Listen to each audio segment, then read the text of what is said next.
A millionaire booked a honeymoon with his mistress at a luxury resort, but when he saw who owned the place, he froze in shock. Leave your like and enjoy the story.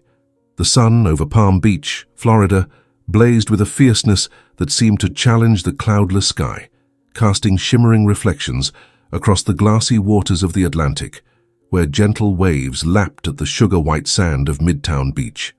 At a private airstrip on the outskirts of town, a sleek Gulfstream jet gleamed under the midday light, its engines still humming faintly as they cooled.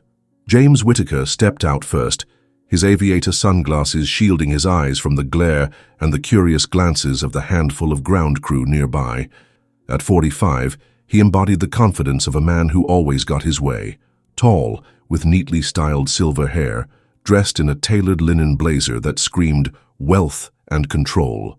Beside him, Chloe, his new wife, descended with the poise of someone who'd perfected every gesture. At 28, she wore a cream sundress that clung to her figure, her blonde hair cascading in loose waves, catching the salty breeze rolling in from the ocean. Her arm was looped through James's, her smile dazzling enough to pass for genuine joy, though her attention was fixed on the phone already capturing their arrival. The air carried the tang of salt water, mingling with the scent of grilled shrimp from nearby beachside food trucks and the faint coconut hint of sunscreen, a signature of South Florida's endless summer. A black Escalade waited at the base of the jet's stairs. The driver, a tanned man in a crisp polo, opening the door with a nod that James barely acknowledged. He adjusted the Rolex on his wrist, a reflex of someone used to commanding time itself, and slid into the back seat without a word. Chloe followed, crossing her legs with effortless grace before the door even closed, already angling her phone for a selfie with the turquoise ocean as a backdrop. "Welcome to paradise, Mrs. Whittaker," James said with a half-smile, brushing a strand of hair from her face with a touch that blended possession and charm. Chloe laughed, leaning in to kiss his jaw, her lip gloss catching the light streaming through the window. "I'm already in love with this place, babe. Think I could get used to this queen life real quick." She returned to her phone, fingers flying as she typed captions like "Ein honeymoon vibes" and "Die Palm Beach glam."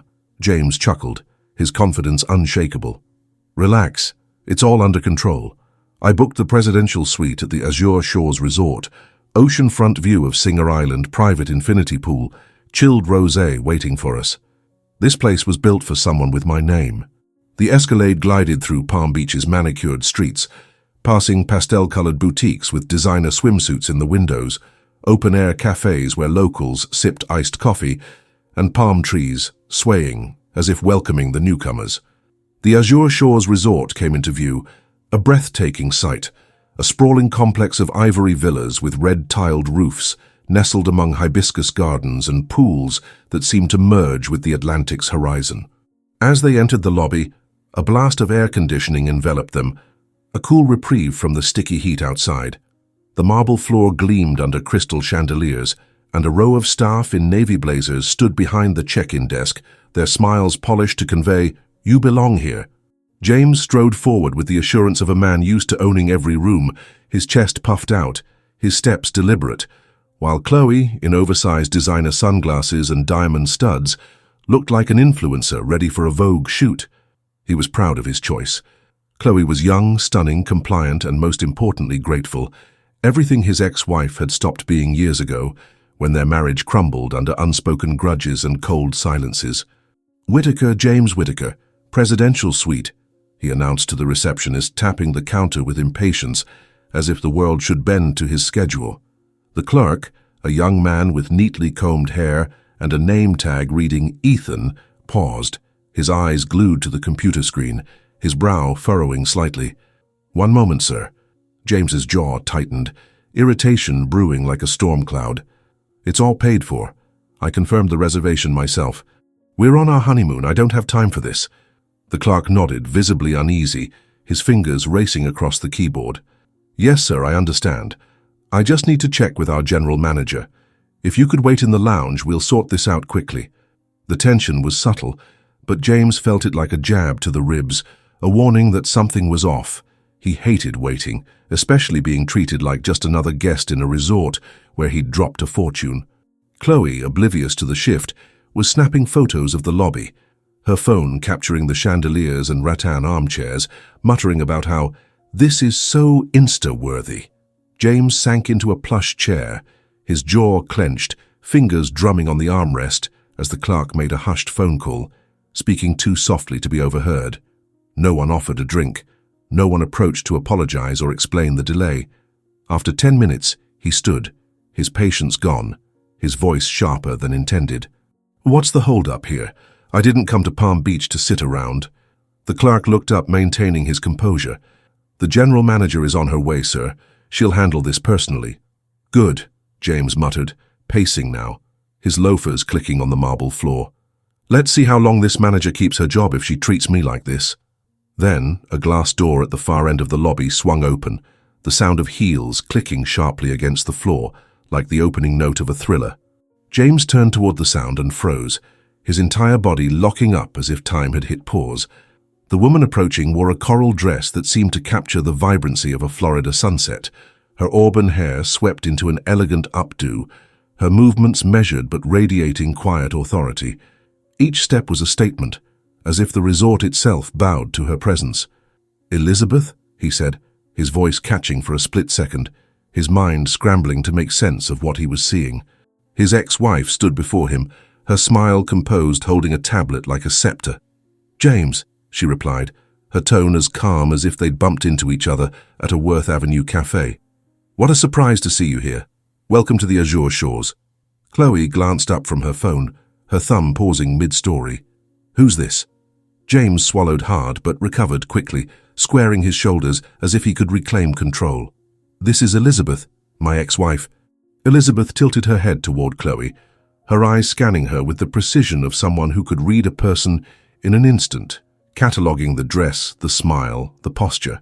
"And you must be the new Mrs. Whitaker. Congratulations on the wedding, sincerely." Chloe, unsure if it was a compliment or a subtle jab, forced a tight smile, her lips pressed thin. "Thanks." James cleared his throat, his shoulders rigid, trying to steer the conversation back to his terms. "What's going on here, Elizabeth? You work at this place now?" Elizabeth's smile widened, but there was a glint in her eyes like the ocean before a squall. "I don't work here, James.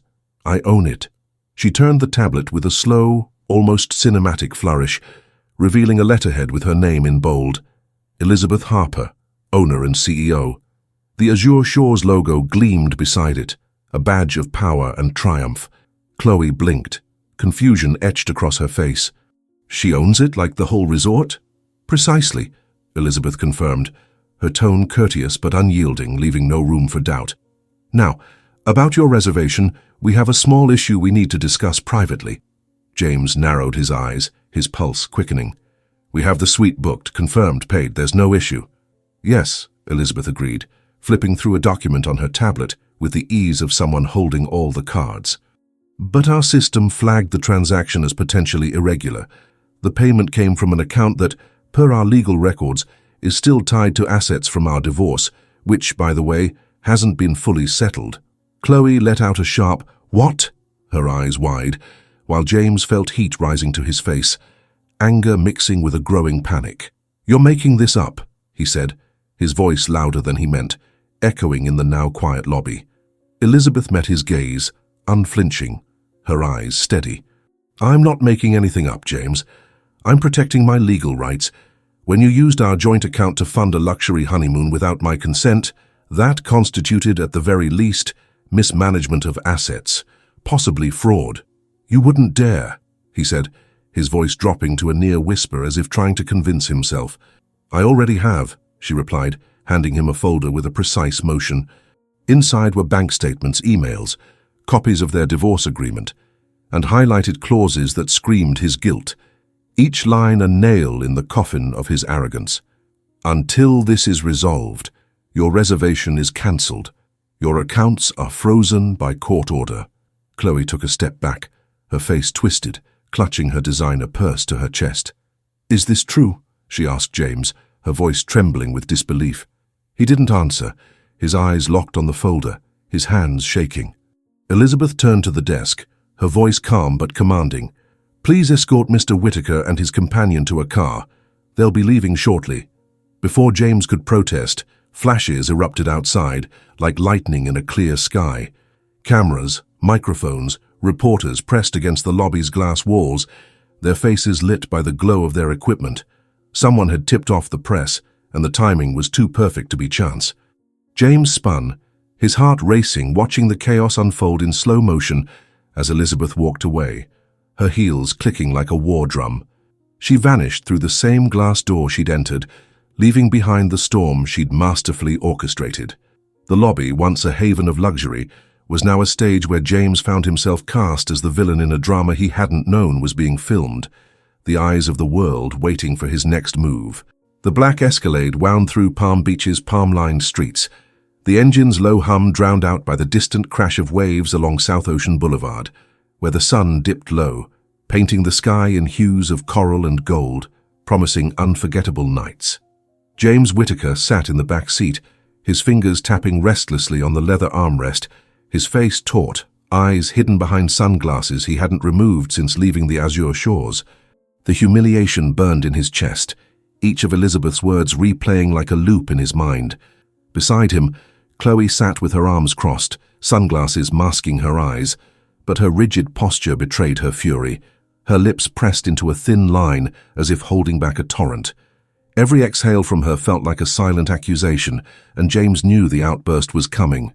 The driver, a soft-spoken man with a faint southern drawl, kept his eyes on the road, navigating around cyclists and pedestrians drawn to Palm Beach's evening buzz. The car wasn't headed to another luxury resort or a waterfront mansion, but to a modest inn near Lake Worth Beach, far from the glitz of Worth Avenue. The inn's facade was faded peach stucco, with a sagging porch where wicker chairs creaked in the breeze. A neon sign flickered, "Tides Rest Inn," and the air carried the scent of fried fish from a nearby diner, mingling with the briny tang of the ocean. James stepped out, his expression that of a man betrayed by fate itself, his loafers scuffing the cracked pavement. Chloe followed, her heels clicking sharply, her designer purse slung over her shoulder like a relic of a life already slipping away. The innkeeper, a weathered man in a Hawaiian shirt, handed them a key to a second-floor room. "All we got with the art festival in town," he said, ignoring James's scowl. "Place is packed." The room was cramped, with peeling beige walls, a ceiling fan that whirred noisily, and a bed draped in a quilt patterned with seashells and starfish. No minibar, no chilled rosé, just a plastic bottle of lukewarm water on a rickety side table. James slammed the door as they entered, the sound reverberating in the tight space, and tossed the folder Elizabeth had given him onto the bed, papers scattering like ashes of a failed dream. Chloe dropped her purse onto a worn love seat and crossed her arms, her face contorted. "Are you going to explain what just happened back at the resort?" she demanded, her voice low but laced with venom honed during the drive. James didn't turn. He stared out the window at a parking lot, where pickups and golf carts vied for space, the ocean a distant blue sliver on the horizon. "It's nothing, Chloe. Elizabeth's bitter, trying to make a scene, just an ex-wife's tantrum." Chloe let out a harsh laugh, yanking off her sunglasses to reveal blazing eyes, mascara smudged from the heat. "Bitter?" She didn't look bitter, James. She looked like a woman who knows exactly what she's doing. She made you look like a fool in front of everyone. Reporters, cameras, flashes. Did you see the staff's faces? They pitied us. James spun, his face flushed, a vein throbbing at his temple. She hasn't won anything. This is just a stunt for the press.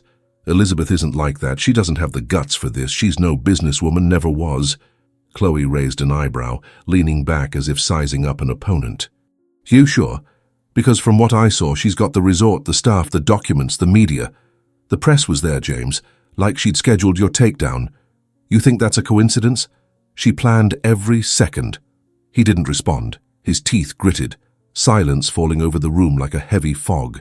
Chloe sank onto the love seat, grabbed her phone, and began scrolling, the screen's glow illuminating her face. After a few minutes, she let out a bitter laugh, sharp enough to slice the air. "What?" James snapped, his voice thick with irritation. "She's trending," Chloe muttered, eyes glued to the screen. "Your ex-wife, Elizabeth Slays. There's even a clip of her saying the reservation was cancelled for ethical reasons. Look at this." She turned the phone, showing a frozen image of Elizabeth, her gaze steady, chin high, coral dress glowing under the lobby lights. The caption read, "No woman should see her hard work fund someone else's fantasy." James stared at the screen, eyes narrowed, breathing heavily. "She called the press," he said slowly, as if piecing together a puzzle. "Knew I was coming. Waited for me to step into her resort and drop the bomb." Chloe said nothing, scrolling through comments with a mix of anger and fascination. The internet was ablaze. Women hailed Elizabeth as a hero, an icon, a beacon of strength.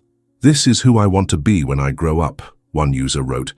Men called her vindictive, but even they seemed awed by her tactics. James was the story's villain, the smug tycoon who tried to outsmart his ex and ended up face down in the sand. "Everyone's talking about her," Chloe said, her voice dripping with disdain. "Even the Palm Beach bloggers are posting. That account, Palm Beach Pulse, they shared a photo of her with the caption, 'The Queen of Palm Beach showing how it's done.'" James sank onto the bed, the weight of reality crashing over him like a wave at Midtown Beach. "This wasn't supposed to happen," he murmured, more to himself than to Chloe. She laughed again, the sound brittle, like shattering glass.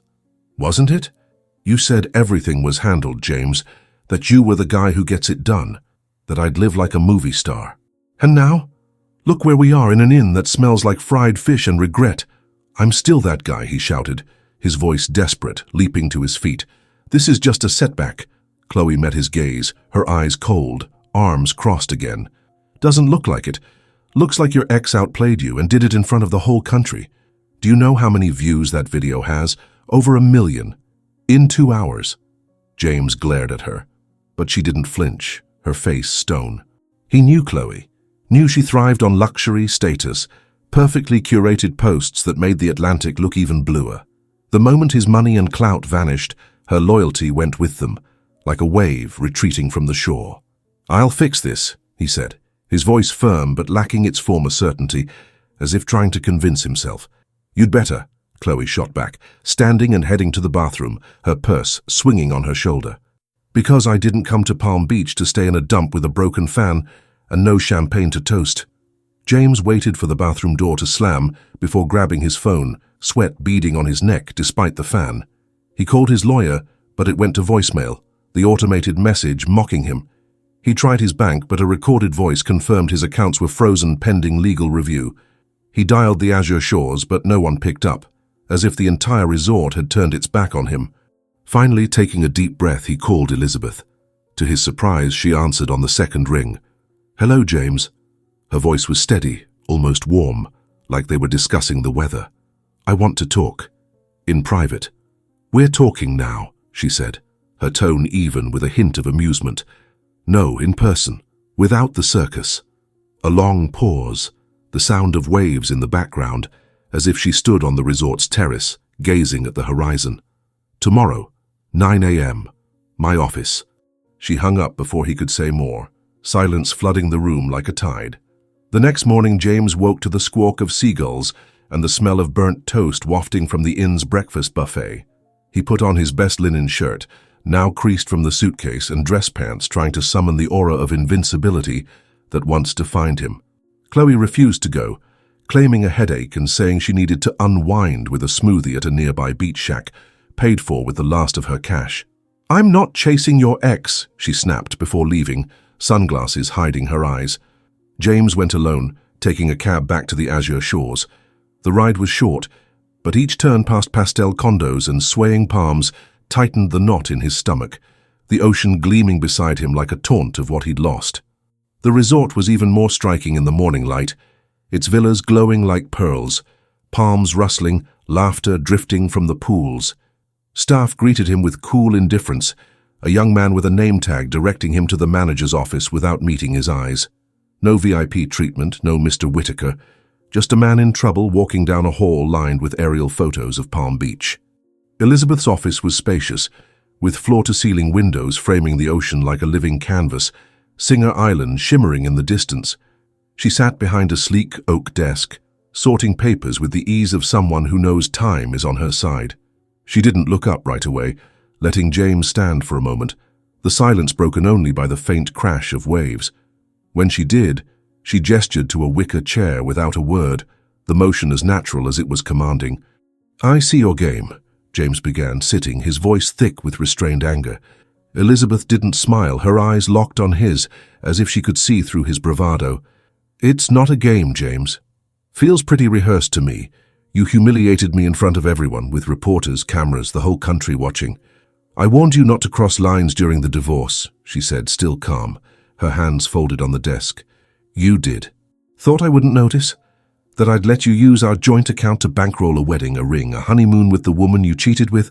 James stared, searching for a crack, a hint of vulnerability, but found none. "She wasn't the reason for the divorce," he said, defensive, his voice quieter. Elizabeth tilted her head, a subtle but loaded gesture. "She was proof the divorce was necessary. And you know it." He studied her, his heart racing. She wasn't nervous, angry, or smug, just certain, as if every word had been rehearsed 1,000 times in her head. That unnerved him more than any outburst. "I came to settle this. No fight, no press," he said, trying to sound reasonable. "Then admit you were wrong," Elizabeth replied, her voice steady. "Sign a statement acknowledging the misuse of funds. Agree to a fair asset split." James laughed, incredulous, the sound echoing in the office. "You want to leave me with nothing?" "I want what's mine," she said, her voice low but sharp as a blade. "Nothing more, nothing less." He stood, anger surging, fists clenched. "You planned this from the start." "I protected myself," Elizabeth said, standing too, her eyes never leaving his. "It's what women do when men like you underestimate them." James paused at the door, his body tense, his voice a near whisper. "And the press? That was protection too?" Elizabeth smiled for the first time, a small, cutting smile, like sunlight glinting off the ocean. "That was power." He left without another word, the Florida heat wrapping around him like a suffocating blanket. His phone buzzed in his pocket, a flood of notifications. Headlines, photos, clips of the video now spreading like wildfire. His name was synonymous with scandal, while Elizabeth shone as Palm Beach's new queen, the woman who turned betrayal into victory. Did you enjoy this story? Leave a like to support the channel and subscribe to catch what's next. Every like and subscription helps us bring you more dramas like this one. The room at the Tide's Rest Inn seemed to shrink by the hour, its beige walls cracked and closing in on James Whittaker like a trap. He sat on the bed, the seashell quilt crumpled beneath him, the ceiling fan whirring uselessly against the muggy heat seeping in, carrying the scent of salt water and the greasy aroma of fried clams from a nearby food truck. Late afternoon light slipped through thin curtains, casting long shadows across the floor, as if even Palm Beach's sun mocked his plight. James held his phone, hesitant, his thumb hovering over a screen flooded with notifications he dreaded facing. The humiliation at the Azure Shores, the meeting with Elizabeth in her office, her icy smile. Everything spun in his mind like a carousel he couldn't stop. The folder she'd given him sat on a wobbly side table, papers strewn, each line a reminder of his defeat. Chloe was gone. Her designer purse, her floral perfume, the click of her heels, vanished as if she'd never been there. James opened social media, knowing it was a mistake, and reality hit like a wave at Midtown Beach. Gossip sites, local influencer accounts, even Palm Beach tourism blogs were buzzing. Palm Beach mogul school's ex-husband tycoon, blared a headline from Coastal Gossip. Another, harsher, on an Instagram account called Palm Beach Vibes. James Whittaker lost his wife, his mistress, and his dignity in one day. Memo: don't mess with a Palm Beach woman. He tossed the phone onto the bed, heart pounding, sweat trickling down his neck. How had Elizabeth done this? How had she, the devoted wife he'd always seen as a background player in his high-stakes real estate empire, morphed into this unstoppable force, owning a resort, orchestrating his downfall with surgical precision? He stood and paced the tiny room, his footsteps echoing on the worn tile, the space so small he could barely take 3 steps without hitting a wall. It didn't add up. During their marriage, Elizabeth was the one who hosted barbecues for his clients, managed their Palm Beach condo, smiled in event photos without ever stealing the spotlight. He'd never imagined her capable of this. Yet every detail seemed calculated. Buying the Azure Shores, the trap with the joint account, the press appearing at the exact moment to capture his ruin. He slammed his hand against the wall, the sound muffled by the damp air. the sting in his palm reminding him he was still here, still real, even as the world seemed intent on erasing him. He needed to act, to regain control, to find a way to flip the script. He grabbed his phone, ignoring the notifications, and tried his lawyer, but the call went to voicemail for the 4th time in 2 days, the robotic voice sounding like a verdict. He dialed his bank, but the same recorded message confirmed his accounts were locked pending legal proceedings, as if the entire financial system had sided with Elizabeth. He opened his laptop, thinking of drafting a statement, something to shift the narrative. Maybe blame Elizabeth, claim she was twisting facts, that the divorce left him open to legal missteps. But when he tried to log into his email, the screen flashed, access denied. Same for his investment portal, where he managed his properties. He opened his personal banking app, typed his password with shaking fingers, and saw the balance, 0.00. No, he muttered, his voice hoarse, almost a groan. He refreshed the page, heart racing so fast it seemed it might break free. Nothing changed. Desperation surged like a tide, drowning what remained of his pride, leaving only a man adrift in a room smelling of salt and failure. Elizabeth hadn't just humiliated him, she'd dismantled him piece by piece and done it publicly, like an artist unveiling a masterpiece at the perfect moment. He sank back onto the bed, hands trembling, eyes lost in the quilt's starfish pattern. Chloe still hadn't returned, and he knew she wouldn't. He pictured her somewhere, maybe at a rooftop bar on Clematis Street, sipping a mojito with a new admirer, or back in Miami, posting stories about fresh starts with filters that erased any trace of Palm Beach. He knew her type. Chloe was driven by glitz, 5-star dinners, photos that racked up thousands of likes. The moment his wealth and status vanished, she jumped ship without a backward glance. The thought made him clench his fists, nails digging into his palms. He couldn't lose everything. Not like this. Not to Elizabeth, not in Palm Beach, where he'd always felt like a king strutting among snowbirds and tycoons. Later he tried walking, craving fresh air to clear his head. He wandered down the inn street, the uneven sidewalk forcing him to watch his step. The sun had set, and twinkling lights from beachfront bars lit up Lake Worth Beach, where couples laughed and kids chased fireflies. He headed toward the shore, but before he reached the sand, 2 teens in board shorts spotted him. "Yo, that's Elizabeth's guy, right?" one shouted, laughing, already raising his phone to record. "Going viral, huh? Big shot." James quickened his pace, heart in his throat, face burning with shame. Another kid joined in, pointing. "Yo, you gonna apologize to her or what?" He didn't respond, just turned and bolted back to the inn, lungs burning, the sound of their laughter trailing him. He locked the room's door and yanked the curtain shut, plunging the space into stifling darkness. He was no longer the man who closed million-dollar deals, who toasted with champagne on yachts docked off Palm Beach. He was a fugitive, hunted by stares and cameras, trapped in an inn that mocked his former grandeur. That night, unable to sleep, James cracked open a warm beer he found in the inn's mini fridge, its bitter taste blending with the lump in his throat. He flicked on the TV, desperate for distraction, but a local news channel was airing a gossip segment, the anchor with bleached hair dissecting the story with a sly grin. Elizabeth Harper, Palm Beach's new powerhouse, proved you don't mess with a scorned woman. And the ex-husband, well, looks like James Whittaker's learning the hard way. The screen cut to a clip of Elizabeth in the Azure Shores lobby, her voice steady, eyes blazing with a resolve James had never seen in their marriage. "The reservation was cancelled for ethical reasons," she said, as the Chiron declared, "Empowerment icon." James shut off the TV, the remote slipping from his hands, silence crashing over the room like a wave. He was becoming a punchline, a meme, a cautionary tale for men who dared underestimate their wives. Near midnight, Chloe still hadn't shown, but he didn't expect her to. Her perfume lingered, a cruel reminder of how he'd bet on the wrong person. He slumped into the armchair, head throbbing, and tried to trace how it had come to this. Elizabeth used to warn him his arrogance would cost him, that his pride would trip him up someday. He'd laughed, thinking she was just a bitter wife, incapable of thriving without him. Now her words seemed etched into the walls of that room, a prophecy he'd ignored, but a spark of defiance flickered inside him. If Elizabeth wanted a fight, he'd give her one. He still had contacts, charm, a shot at turning this around. He grabbed his phone and started typing a message to an old friend, a PR guy who worked with Miami's elite. Maybe he could land an interview, a chance to share his side.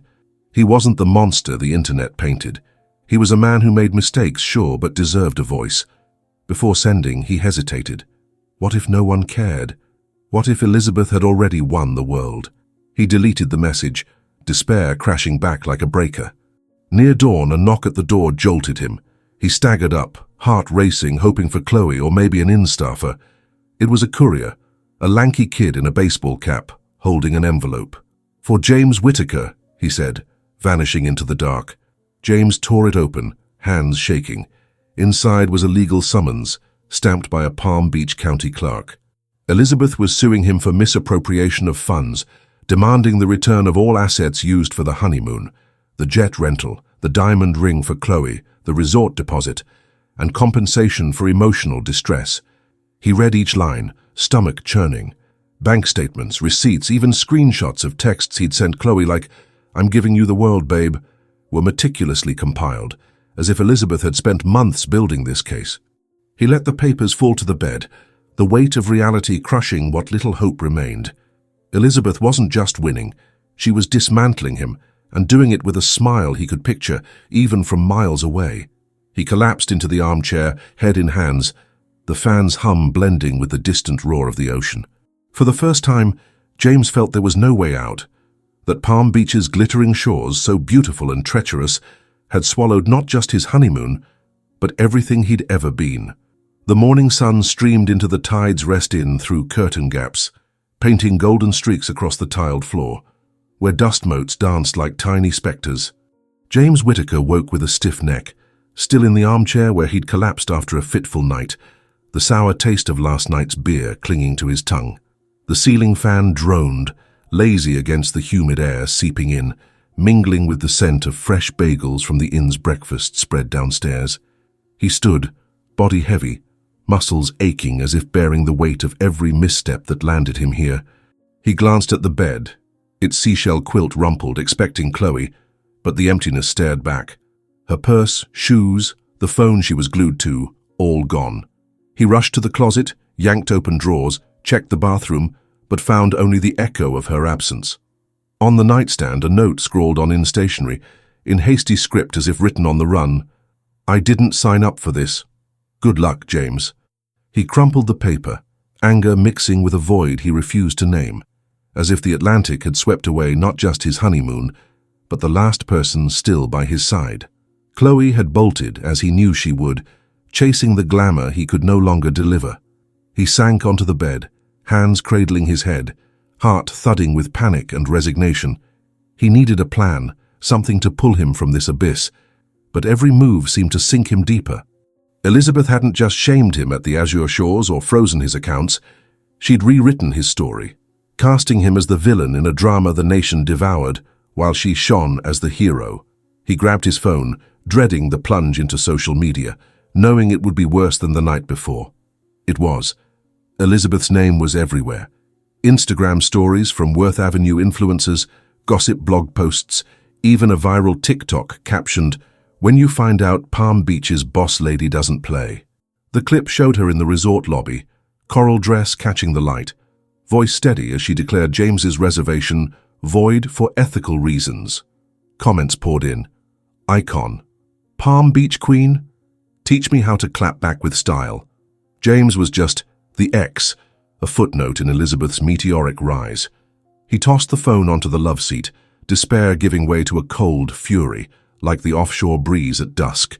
This couldn't be the end.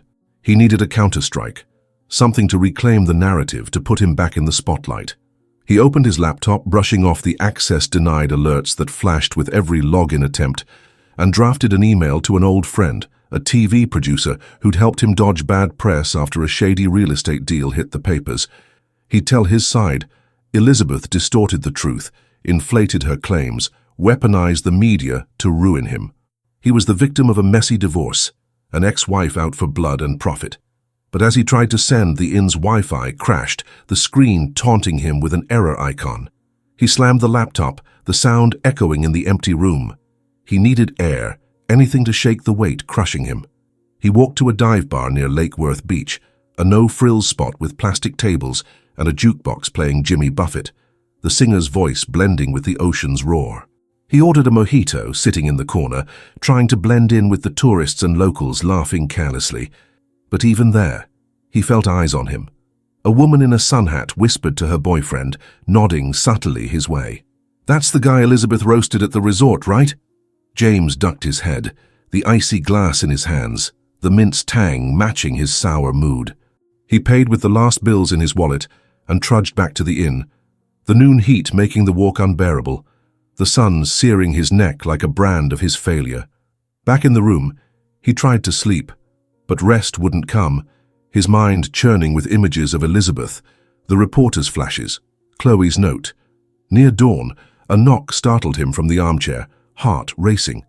It was a courier, a kid in a surf tee and backward cap, holding an envelope with a Palm Beach County seal. "For James Whittaker," he said, disappearing into the street. James ripped it open, hands trembling, the paper feeling like it burned. It was a summons, formal and merciless. Elizabeth was suing for misappropriation, demanding the return of all Honeymoon assets, the jet, the ring, the resort deposit, and damages for emotional distress that would bankrupt most. The document included bank statements, receipts, even screenshots of texts to Chloe like, "I'm giving you the world, babe," arranged with chilling precision, as if Elizabeth had been plotting for months.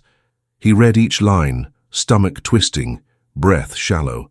How had she gathered all this?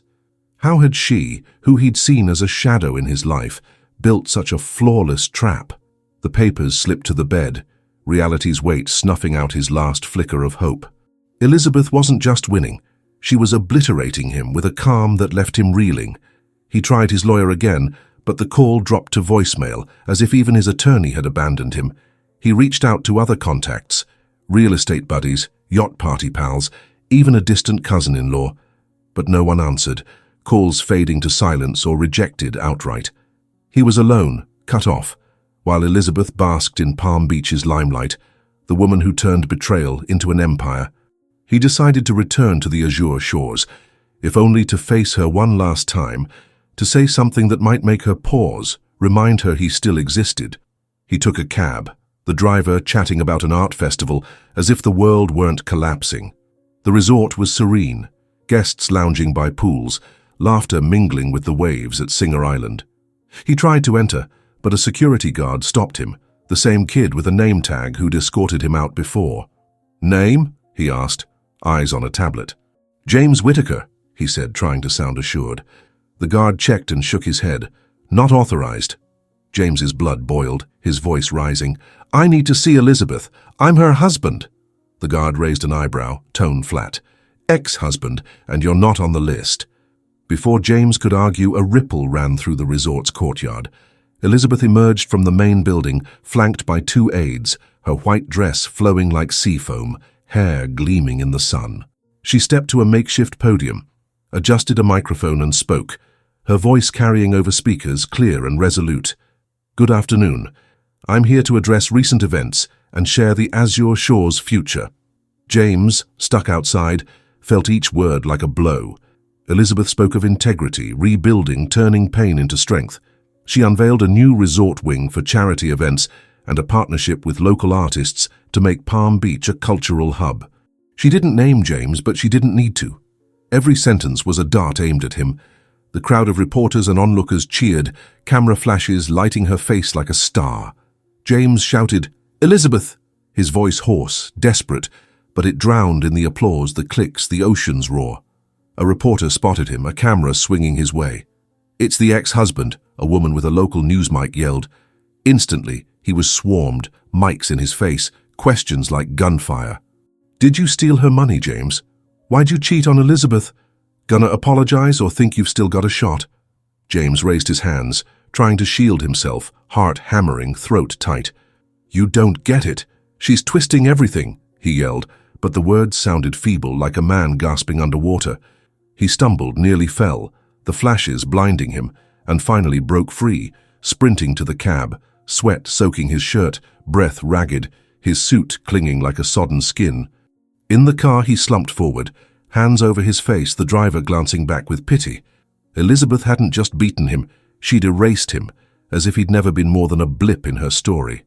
The cab rolled down the coast, the ocean sparkling, uncaring of his pain, and James knew for the first time he might not fight back against what Elizabeth had become.